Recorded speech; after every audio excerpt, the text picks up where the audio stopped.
حضرت نوح علیہ السلام نے کشتی سے اتر کر سب سے پہلے جو بستی بسائی اس کا نام سمانین رکھا۔ عربی زبان میں سمانین کے معنی 80 ہوتے ہیں۔ چونکہ کشتی میں 80 افراد تھے اس لیے اس کا نام سمانین رکھا۔ آپ کی نسل میں بے پناہ برکت ہوئی اور آپ کی اولاد تمام روئے زمین پر پھیل کر آباد ہو گئی۔ اسی لیے حضرت نوح علیہ السلام کا لقب آدم ثانی بھی ہے۔ یہ تو تھا ہماری کہانی کا ایک حصہ۔ اب چلتے ہیں کہانی کے دوسرے حصے کی جانب۔ قرآن مجید میں اللہ تعالیٰ نے جن قوموں کا تذکرہ کیا ہے ان کے آثار آج بھی دنیا میں موجود ہیں۔ ان قوموں کو اللہ تعالیٰ نے ان کی نافرمانیوں، خدا سے انکار، رسولوں، نبیوں اور ان کے ماننے والوں پر ظلم و ستم کی انتہا کر دینے پر سخت سزائیں اور عذاب دیے، اور قرآن پاک میں ہم مسلمانوں کی عبرت اور رہنمائی کے لیے ان کا تذکرہ کیا ہے۔ نوح علیہ السلام کا واقعہ سابقہ آسمانی کتابوں توریت، زبور اور انجیل میں بھی ملتا ہے۔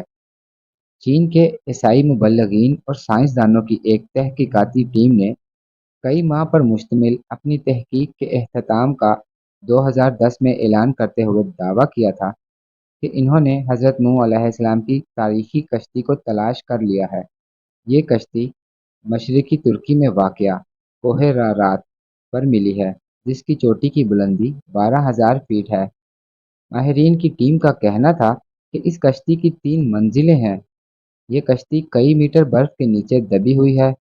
گزشتہ 200 برسوں سے 1 درجن سے زیادہ ٹیمیں حضرت نوح علیہ السلام کی کشتی کو تلاش کر رہی تھیں، جس کے بارے میں قرآن پاک میں آتا ہے کہ وہ ایک چوٹی سے ٹکرا کر رک گئی تھی۔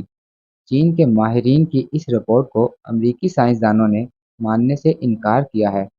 ان کا کہنا ہے کہ کشتی کی لکڑی کے نمونے جو فارنزک جانچ کے لیے بھیجے گئے تھے اتنے پرانے نہیں ہیں کہ اس کے بارے میں وثوق سے کہا جا سکے کہ یہ حضرت نوح علیہ السلام کے دور کی کشتی ہے، جبکہ چینی ماہرین کی ٹیم کا دعویٰ ہے کہ وہ 99.9% یقین سے کہہ سکتے ہیں کہ یہ وہی کشتی ہے جو حضرت نوح علیہ السلام نے 4,800 سال قبل اللہ کے حکم سے بنائی تھی۔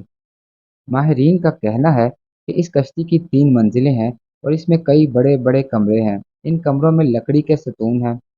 عرب اخبارات نے بھی اس ضمن میں سوال اٹھائے تھے کہ کیا واقعی یہ حضرت نوح علیہ السلام کی کشتی ہے؟ عرب اخبارات نے لکھا کہ چینی اور ترک عیسائی ماہرین نے اپنی تحقیق کے لیے قرآن کریم کی ان آیات کا بھی مطالعہ کیا تھا جس میں کشتی کے سفر کو بھی بیان کیا گیا ہے۔ ماہرین کا کہنا ہے کہ کشتی کے ٹھہرنے کے جس مقام کی نشاندہی کی گئی ہے وہ سائنسدانوں کو کوہ رارات کی طرف لے جاتی ہے۔ گزشتہ 20 برسوں میں کئی سائنسدانوں نے کوہ رارات کا دورہ کیا۔ ان میں سے کچھ ایک نے پہاڑی پر بنی کشتی کی شکل کی چٹان کو ہی حضرت نوح کی کشتی قرار دے دیا، لیکن چینی اور ترک ماہرین نے پہاڑ کے اس برفیلے مقام پر تحقیقات کی جہاں پر درجہ حرارت -60 ڈگری ہوتا ہے، اور پہاڑ کے جس حصے میں کشتی کے باقیات دریافت ہوئے وہ انتہائی ڈھلوان اور خطرناک ہے۔ رپورٹ کے مطابق اس ٹیم نے 60 مختلف مقامات سے حضرت نوح علیہ السلام کی کشتی کا مشاہدہ کیا۔ یہ کشتی کئی جگہوں سے ٹوٹی ہوئی ہے، تاہم مکمل تباہ اس لیے نہیں ہوئی کہ یہ برف کی دبیز تہ میں دبی ہوئی تھی۔ کشتی ٹوٹی ہوئی ہونے کی وجہ سے ماہرین اس کے اندر داخل ہو پائے۔ چینی ماہر وینگ چن نے باضابطہ ایک پریس کانفرنس منعقد کر کے اپنی تحقیق سے آگاہ کیا تھا۔ کشتی کا معائنہ کرنے والے ایک چینی ماہر کا کہنا ہے کہ کشتی کا ہر کمرہ 5 میٹر اونچا ہے، اس میں کوئی بھی جانور آسانی سے سما سکتا ہے۔ چینی ماہرین نے ریڈیو کاربن ٹیکنالوجی سے کشتی کے ٹکڑوں کا مشاہدہ کیا اور دعویٰ کیا ہے کہ یہ 4,800 سال پرانی ہے۔ کشتی میں کئی صندوق بھی ملے ہیں، لیکن چینی ماہرین ان کو کھول نہیں پائے۔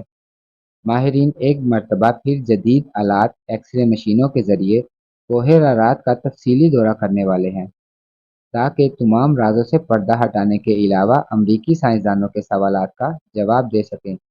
حضرت نوح علیہ السلام کی کشتی کی دریافت کا دعویٰ نیا نہیں ہے۔ دوسری جنگ عظیم میں لیونارڈ نامی برطانوی فوجی لڑائی میں حصہ لینے عراق گیا تھا۔ لیونارڈ کو تاریخ اور آثار قدیمہ میں کافی دلچسپی تھی، اس لیے اس نے عراق کے بازاروں سے مختلف آثار قدیمہ کی اشیاء خریدنا اور جمع کرنا شروع کی۔ جب وہ چل بسا تو اس کے بیٹے سائمنز کے حصے میں یہ اشیاء آئیں۔ اس نے یہ اشیاء برطانیہ کے میوزیم کے حوالے کر دی۔ برٹش میوزیم سے وابستہ ماہر آثار قدیمہ رونگ فنکل نے ان اشیاء کا معائنہ کیا۔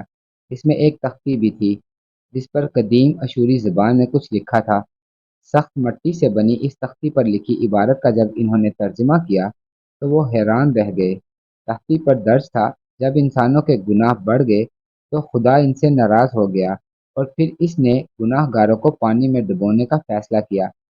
تب فرشتوں نے وادی دجلہ اور فرات میں آباد ایک نیک انسان، یہاں پر دوستو نیک انسان سے مراد حضرت نوح علیہ السلام کو لیا گیا، تک خدا کا یہ پیغام پہنچایا کہ وہ ایک کشتی تیار کریں اور اس میں نیک لوگوں کے علاوہ تمام جانداروں کا ایک ایک جوڑا بھی سوار کر لیں۔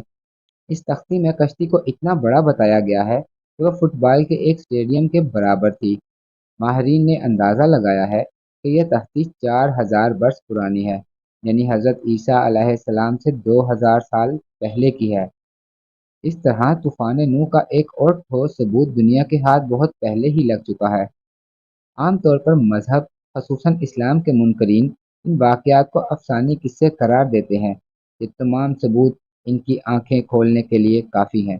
اس تختی پر یہ بھی لکھا ہے کہ نوح کی کشتی آج کل کی کشتیوں کی طرح لمبی نہیں تھی، بیضوی، انڈے نما تھی۔ اس زمانے میں دجلہ اور فرات میں اسی طرز کی کشتیاں چلتی تھیں۔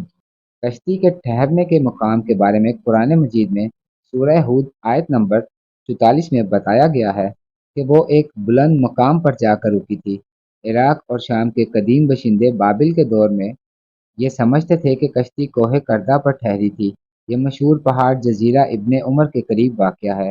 یہ مقام اب بھی ترکی کے حصے میں ہے، تاہم عراق کی سرحد اس سے متصل ہے۔ مسلم سائنسدانوں اور تاریخ دانوں نے کوہ کردہ کو ہی حضرت نوح علیہ السلام کی کشتی کے ٹھہراؤ کا مقام قرار دیا ہے۔ اسی لیے یہ پہاڑ مسلمانوں میں کوہ جودی کے نام سے مشہور ہو گیا ہے، تاہم عیسائی مبلغین کا کہنا ہے کہ کشتی کوہ ارارات پر جا کر رکی تھی۔ یہ پہاڑ آرمینیائی اور ترکی کی سرحد پر ہے۔ آرمینیا میں 301 میں ہی عیسائیت کو سرکاری مذہب قرار دیا گیا تھا۔ اسی لیے کہا جاتا ہے کہ اس ملک کی اہمیت بڑھانے کے لیے کوہ ارارت کو ہی نوح کی کشتی کا مقام قرار دیا گیا، اور اب سائنسدانوں اور ماہرین نے اس کشتی کو اسی مقام پر تلاش کرنے کا دعویٰ کیا ہے۔